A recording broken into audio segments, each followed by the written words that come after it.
because what they have discovered is identical with what the Iranian regime has discovered, which is that Iran is actually more powerful than Saudi Arabia. And it's the flip of 1945.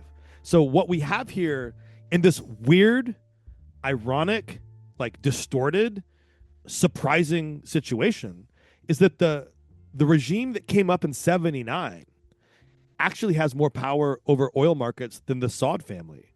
And that's humiliating and it's embarrassing because the regime can now say, we will hold this whole global economy hostage and we will hold the Gulf states hostage unless we get a Panama Canal style toll gate situation happening here in the Strait, because now we've discovered that we will use this lever that's only been theoretical up to this point. This is astonishing to the Saudis because the Saudis have always been the primary power that was kind of like looking over at Israel and Israel looking over at it. And Israel had the guns, the military, the technology, and the kind of like the older but still core U.S. alliance. I guess it's not older. They're both 1940s. And then the Saudis had the energy, and the whole kind of bargain of the Saudis has been like trying in their own way to manage like the conservative brand of Sunni Islam that they stand for,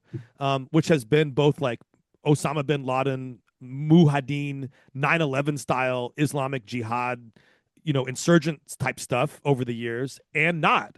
And so like they keep trying to figure out, how do we stay in power as this royal family and manage this like surplus population of male energy within this Islamic context?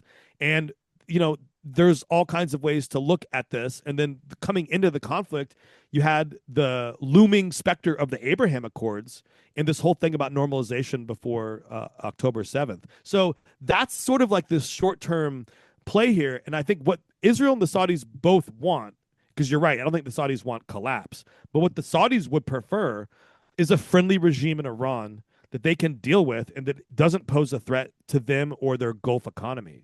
And at this time, that's not what's going to happen. So like MBS is telling Kushner and Witkoff and Hegseth and Trump, you have to finish the job. You can't have in other words, like you've awakened Iran to the reality that it controls the Gulf.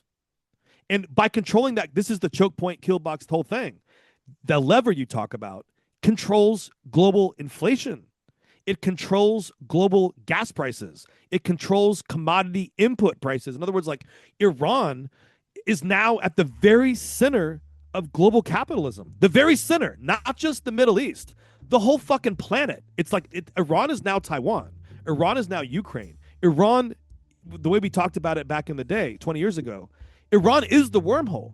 It is one of those things where if this thing is mismanaged by the powers, the great powers of the planet, the whole planet becomes mismanaged. And they know it. And the thing is, they arrived at their new power through their own destruction, which, by the way, is a textbook example of dialectics. You know what I mean? Like the out of contradiction and opposites comes the new, comes the emergence of history. That's what we're fucking seeing right now. And so Trump has walked into this mess that's, at least partly, not wholly, of his own making. And how do you extract yourself, from this? And so that